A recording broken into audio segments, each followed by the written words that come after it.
लोमड़ी और चरवाहा। एक बार शहर से थोड़ा दूर था एक गांव गंगानगर नामक।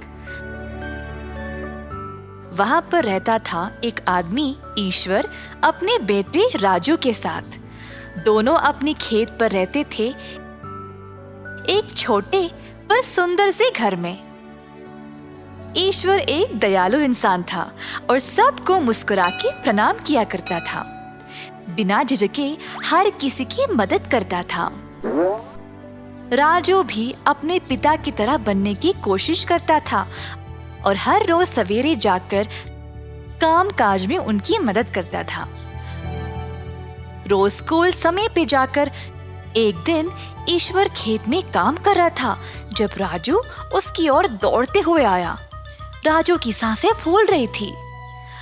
पापू, आपको मेरे साथ तुरंत आना पड़ेगा। बिना सवाल किए ईश्वर अपने बेटे के पीछे गया। घर से थोड़ा दूर था एक भेड़ों का झुंड जो घेरा में फंस गए और पार नहीं कर पा रहे थे।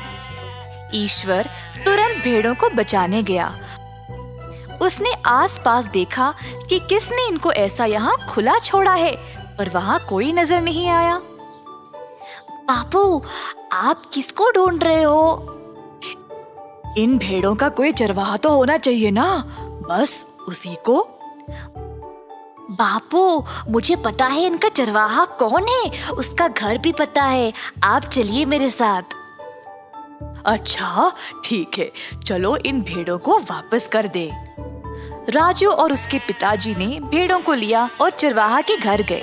दरवाजा खटखटाया तो अंदर से आई आवाज, दरवाजा खुला है, अंदर आ जाओ।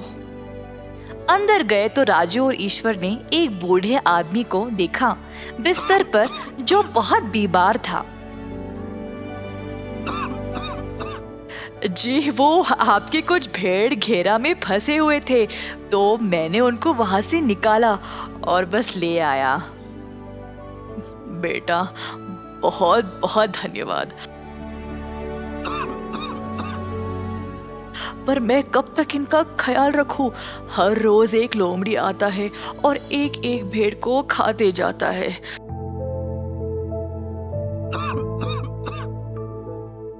मुझे अब हिम्मत नहीं रही देखभाल करने की।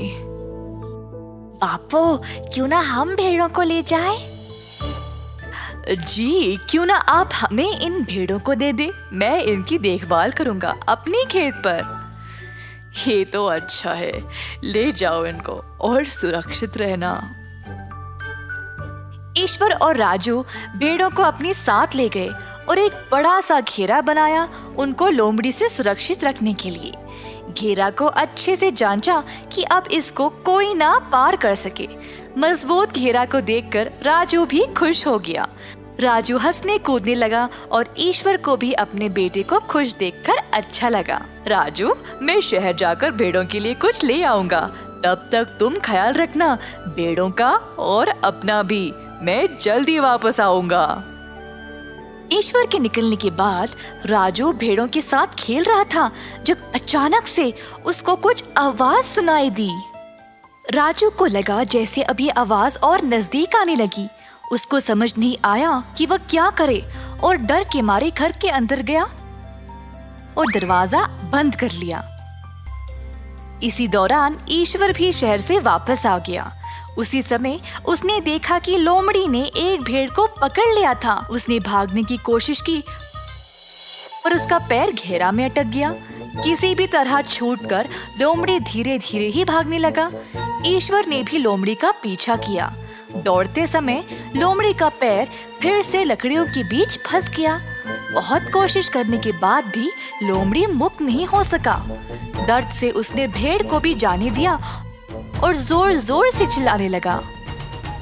ईश्वर ने देखा कि लोमड़ी का पैर फंस गया था। अब क्योंकि ईश्वर एक दयालु इंसान था, तो उसने लोमड़ी की मदद की और उसको मुक्त कर दिया।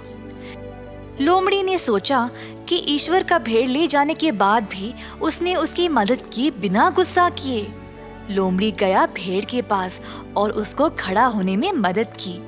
भेड़ तुरंत उठ के भाग गया। फिर लोमड़ी ने ईश्वर की ओर कृतज्ञता से देखा और फिर चला गया। जल्द ईश्वर घर पहुंच गया। बापू, आपने क्या किया? लोमड़ी का पैर लकड़ियों में फंस गया था। अब ऐसे समय में हमको ही रहम दिखाना चाहिए, तभी जानवर हमसे डरेंगे नहीं और वापस अच्छा बर्ताव करेंगे। बापू, आप सच में बहुत अच्छे हो। आप जानवरों का भी स्वभाव समझ पाते हो। मुझे आपका बेटा होने पर बहुत गर्व है। मैं हमेशा आपके दिखाए गए रास्ते पर ही चलूंगा। बुरे व्यवहार के लिए भी अच्छा उपचार करना चाहिए।